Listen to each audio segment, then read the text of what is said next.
बात अब छत्तीसगढ़ की करेंगे, जहां पर धान की बम्पर खरीदी पर अब सियासत शुरू हो चुकी है। तो प्रदेश में रिकॉर्ड धान खरीदी को लेकर अब पूर्व मंत्री अमरजीत भगत ने बयान दिया है।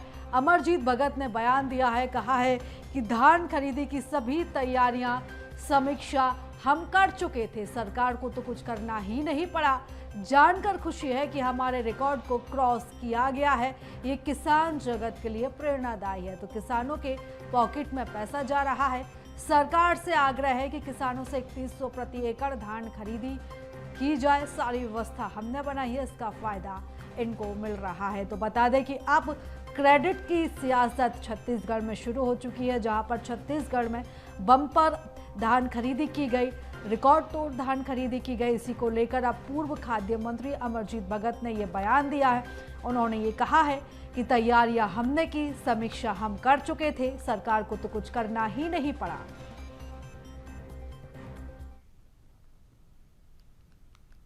ये हमेशा होता है कि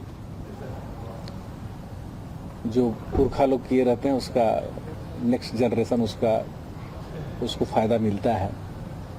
वो सब किया कराया हम लोगों का तैयारी था, और अभी जो फायदा हो रहा है वो वर्तमान सरकार को। अब इनका जो धान खरीदी के संदर्भ में जो रहेगा तैयारी, उपलब्धि, वो नेक्स्ट में आएगा। ये तो इनको कुछ करना नहीं पड़ा। बारदाना से लेकर के खरीदी करने से लेकर पूरी तैयारी हम लोगों ने की। तो इधर अब कांग्रेस के बयान पर अब मंत्री लखनलाल देवांगन ने भी पलटवार कर दिया। उन्होंने कहा कि खरीदी का काम पूर्व मुख्यमंत्री डॉक्टर रमन सिंह ने शुरू किया था। कांग्रेस ने 5 साल में भ्रष्टाचार के अलावा किया ही क्या है। हमने ऐलान किया था कि 3100 रुपए में प्रति एकड़ 21 क्विंटल धान खरीदी की जाएगी। स्वाभाविक है कि पिछले रिकॉर्ड को हम पार करेंगे। धान खरीदी का समय अभी 15 दिन बाकी है। सीएम ने कहा है कि यदि किसान धान नहीं भेज पाएंगे तो समय अवधि बढ़ा दी जाएगी, ताकि किसान अपना फसल बेचने से वंचित ना रहें। 900 रुपए अंतर की राशि हम किसानों को भी एक मुश्त प्रदान कर देंगे। अगले साल से खरीदी की प्रक्रिया सतत रूप से जारी रहेगी। तो बीजेपी की तरफ से भी ये पलटवार सामने आया, जैसा कि पूर्व मंत्री अमरजीत भगत ने बयान दिया था। यहाँ पर बीजेपी सरकार पर उन्होंने हमला किया था। तैयारी हमने की, समीक्षा हमने की और लाभ सरकार को मिल रहा है। उसी को लेकर अब मंत्री लखनलाल पटेल ने ये प्रतिक्रिया दी है, पलटवार किया है। धान खरीदी का एक्चुअली मामला माननीय डॉक्टर रमन सिंह जी मुख्यमंत्री थे, उन्होंने इसका काम शुरू किया। कांग्रेस सरकार हम बोए थे बोल रहे हैं, क्या बोए थे? कांग्रेस सरकार ने क्या किया है 5 साल में? भ्रष्टाचार तो किया है। और अभी हमारे घोषणा पत्र में था कि हम 3100 रुपये में धान खरीदेंगे और प्रति एकड़ 21 कुंटल धान खरीदेंगे। तो स्वाभाविक है किसानों का ज़्यादा उत्पादन होता है और किसान पूरे धान को अपने बेच रहे हैं, तो उसमें अपना जो लक्ष्य था उस लक्ष्य से भी पार हो रहा है। अभी 15 दिन खरीदी का समय और बाकी है, और जितने किसान के पास धान है वो सारी धान खरीदी होगी। और माननीय मुख्यमंत्री जी ने कह दिया, अगर किसी किसान समय पर धान नहीं बेच पाएंगे और बाकी रह जाएंगे तो समय को भी हम बढ़ा देंगे, ताकि कोई किसान धान बेचने से छत्तीसगढ़ को वंचित न रहे। और जो इस खबर पर ज्यादा जानकारी ले लेते हैं, संवाददाता शिखर देवांगन हमारे साथ जुड़ चुके हैं। शिखर, अब धान पर सियासत शुरू हो चुकी है। जिस तरीके से छत्तीसगढ़ में बम्पर धान खरीदी की गई और उसको लेकर अब क्रेडिट की जो होड़ है वो दोनों ही दलों में शुरू हो चुकी है।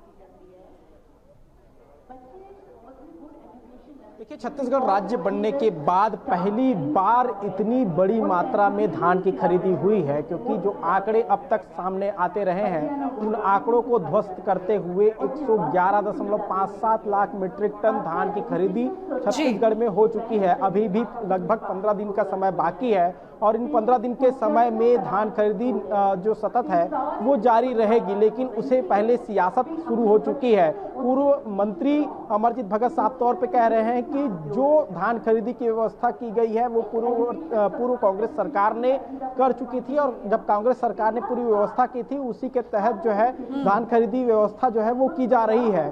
क्रेडिट लेने की कोशिश जो है वो की जा रही है। तो साफ तौर पे कहा जा सकता है कि राजनीति में अब धान खरीदी को लेकर क्रेडिट लेने की कोशिश की जा रही है। हालांकि जिस तरह से पूर्व मंत्री का बयान सामने आया है उस बयान पर पलटवार भी किया गया है। मंत्री लखनलाल देवांगन ने उस पर पलटवार किया। वो साफ तौर पे कह रहे हैं कि जो धान खरीदी की व्यवस्था चल रही है वो पूर्ववर्ती जो रमन सिंह की सरकार थी यानी कि बीजेपी की सरकार थी उस दौरान ये व्यवस्था बनाई गई थी और उसी व्यवस्था के तहत धान खरीदी जारी है। तो इस बयान से साफ तौर पे कहा जा सकता है कि बीजेपी और कांग्रेस छत्तीसगढ़ में जो धान खरीदी हुई है उस पर श्रेय लेने की कोशिश जो है दोनों ही राजनीतिक पार्टी करती हुई नजर आ रही है, क्योंकि पहली मर्तबा है छत्तीसगढ़ में कि 111.57 लाख मीट्रिक टन धान की खरीदी की गई है। अभी भी समय बाकी है और समय जैसे जैसे बढ़ते जाएंगे यानी कि 31 तारीख जैसे जैसे पास आते जाएगा धान खरीदी जो है उसके आंकड़े लगातार बढ़ते हुए नजर आएंगे। बिल्कुल शिखर, लेकिन यहाँ पर तारीख बढ़ाने की बात भी कही गई है।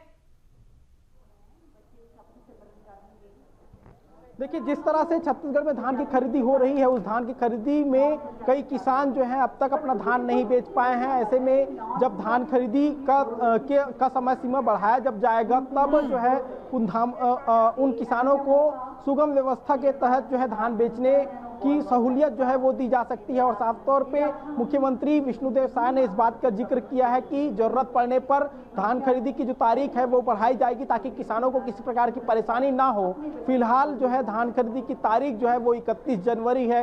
31 जनवरी के बाद ये स्पष्ट होगा कि आखिर कितने ऐसे किसान हैं जो अपना जो उपज है वो नहीं बेच पाए हैं। तो ऐसी स्थिति में अभी इंतजार करना पड़ेगा, क्योंकि कई किसान हैं जिनको इंतजार करना पड़ रहा है। लेकिन अगर तय तारीख तक धान किसान नहीं बेच पाएंगे तो सरकार उस पर फैसला भी लेती हुई नजर आएगी। जी बिल्कुल देखना होगा शिखर क्या कुछ फैसला अब सरकार की तरफ से सामने आता है। लेकिन फिलहाल बम्पर धान खरीदी को लेकर अब सियासत का दौर जो है, बयानबाजी का दौर जो है वो देखने को हमें मिल रहा है।